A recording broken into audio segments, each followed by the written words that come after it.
They fought the biggest battle of their lives fighting Muammar Gaddafi's forces, helping to bring about the fall of the regime. But now they are fighting another battle, to get their horrific injuries treated properly and to have their serious concerns with the Libyan authorities acted upon. What we think is, for some reason, there's a drive in the embassy to get to rush the people back to Libya, even without them receiving their full treatment and rehabilitation. It doesn't make sense to us, because if they handle the issue efficiently, many of the patients would have gone home, and they are desperate to go home. 26-year-old Hazim needs a crucial operation to his arm that was shot, but the London embassy has refused to pay for this operation. كيف ما كيف تقريرات الدكتور قال لي أنا ما درتش العمليات توا خلال الشهرين هما بيصير لك رمود للأصابع ومعاش بيتحركوا طول حياتك، وضروري من العلاج الطبيعي تقعد معاي خلال الفترة هذه قبل العملية. مش موافق به الدكتور. هو توا حاليا أنا السفارة وقفت علي المنحة المالية، طلعوني من السكن، قصدي قاعد على حسابي الخاص وقاعد نعالج على حسابي الخاص، وحتى علاجي الطبيعي قاعد نمارس فيه على حسابي الخاص، وكل شيء عندي بالأوراق وبالإثباتات. We feel that the embassy have been pressurizing the medical staff into cutting short the treatment. أن حتى الدكتور الدكتور عبد الرزاق متصل بالدكتور متاعي في نورش، قال له قول لي حازم تم علاجك وانت تروح لليبيا، خلاص علاجك تم. كيف عرفت انت الموضوع؟ كلمت الدكتور قلت له قصدي شني موضوعي شني كذا، قلت له شني، قال لي ما نبيش نقعد في مشكله مع الام بي سي نتاعكم، مع الدكتور نتاعك، وتو الدكتور نتاعي يشتغل في ليبيا، محصل بزنس مع الدكتور عبد الرزاق. ومنين طلبت منه اني نكمل مع الدكتور الجديد قلت له وقف علي المنحة المالية، وقف علي السكن، ما نبي منك شيء، أعطيني وقت العملية، خلص علي العلاج العملية اللي هي يوم 13/8.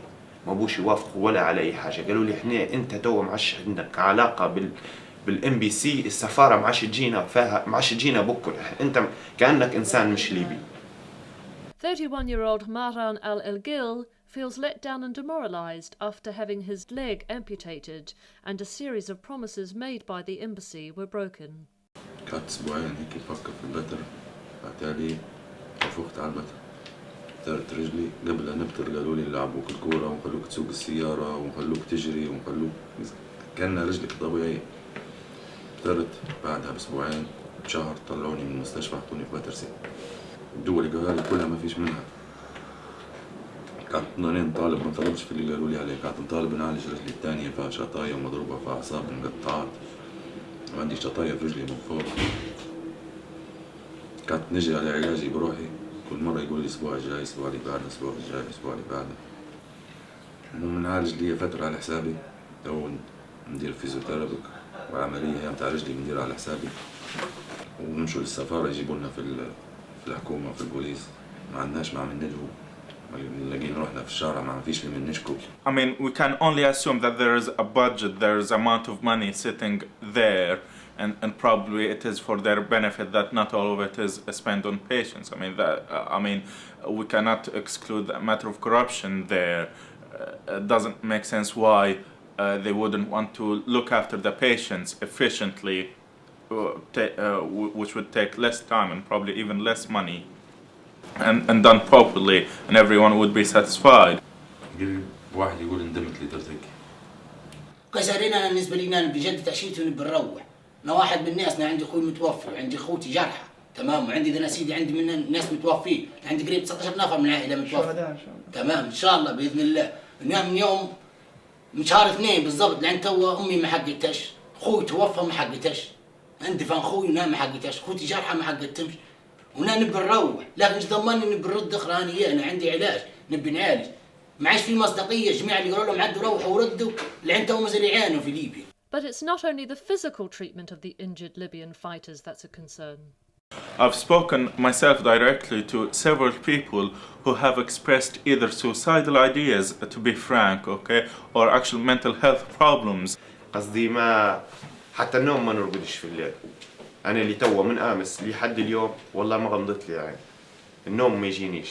قصدي التفكير علاش يديروا فيا في الكلام هو علاش يعطوني السبب فقط، أنا نبي السبب علاش ما يبوش يكملوا لي علاجي.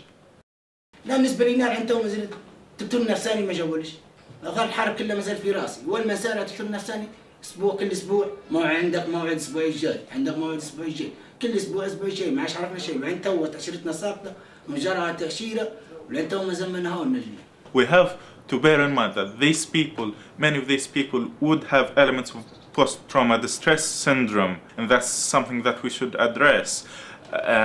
But the way they have been treated here would actually compound this. جميع الجرحى اي جريح برا يشكي يدزوا لجنه جديده ويشوفوا، يدزوا الدكاتره من ليبيا، يدزوا الدكاتره ويشوفوا تقريراتنا، اللي يستحق تقرير انه يعالج انا يعالج، اللي يكمل علاجه يروح، لكنك جايبني من غادي اصابه حرب انك تجي لي حرب.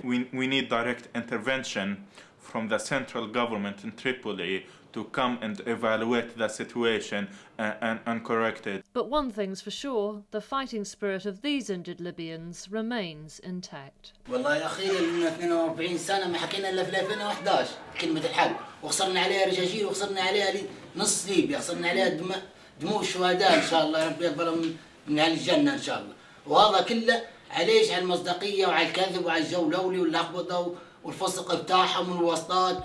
يعني البرنامج اللي عند توا مازال نفس النظام السابق، اللي قاعدين ماسكين البلاد نفس النظام السابق، كل شيء ما زالت نفس الاول، يعني ما درناش حاجه لقدام جديده، اظن يبغوا ثوره واحده اخرى شكلها وجايه ان شاء الله في الطريق.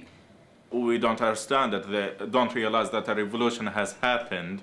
Freedom of expression is the ultimate right that we have asked for in this revolution. That's what we fought for. To be able to complain, to be able to speak up against the authorities. But many people in authority at the moment, they have not got grasp of this and actually don't want us and try their best that we don't practice this right. But they're not gonna be successful. We're gonna push ahead with our freedom and we're gonna push ahead with our rights. And we cannot let down the people who fell martyr in this, and the people who were injured, and people who lost family members and friends. We cannot let them down.